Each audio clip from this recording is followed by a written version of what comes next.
into several basic colors.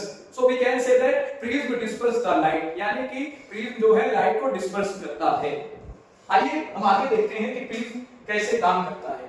सबसे पहले जैसे ये आपका इंसिडेंट रेज है बेटा, ये आपका इंसिडेंट रेज है और ये जब इस पर जाएगी तो ये आप देखें तो ये प्रकार का ये रेयर मीडियम है बेटा, क्या है? Rare medium. और रेयर से किसमें जा रही है? डेंसर में। रेयर से किसमें जा रही है? डेंसर में। तो ये आपका डेंसर मीडियम हो गया।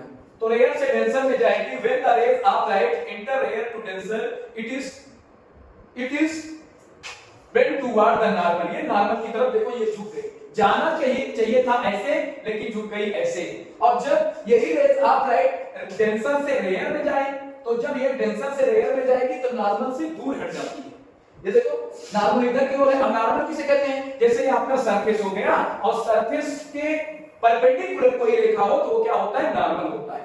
ठीक है, सरफेस के परपेंडिकुलर जो लाइंस होती है वो क्या होता है? नॉर्मल। यहां भी नॉर्मल हो गया तो सरफेस के परपेंडिकुलर है, so we can say that normal.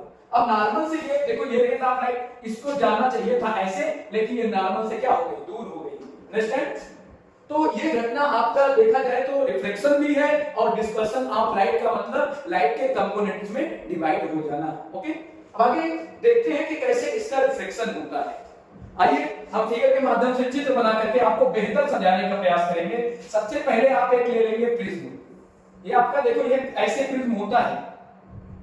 अब ये आपका कोई रेज ऑफ लाइट इस पर आ रही है। देखो कोई रेज ऑफ लाइट इस पर आ रही है। देखो ये रेज ऑफ लाइट आ रही है। अब रेयर से डेंसर में जाएगी। अब यहां पर नॉर्मल ड्रा कर दें। चलो नॉर्मल ड्रा कर देते हैं। ये हमने नॉर्मल ड्रा कर दिया। अब रेज ऑफ लाइट ऐसे जाएगी। ठीक है, अब जाना तो चाहिए था कैसे बेटा? जाना चाहिए था ऐसे ही। ठीक है, ये जाना चाहिए था ऐसे लेकिन ये नॉर्मल की तरफ झुक गई। फिर अब यही रेज ऑफ लाइट क्या हो जाएगी? यही रेज ऑफ लाइट डेंसर से रेयर में जाएगी तो ये नॉर्मल से दूर हट जाएगी। अब नॉर्मल इसका कैसे होगा? नॉर्मल ऐसे हो। तो इस तरीके से अब ये एंगल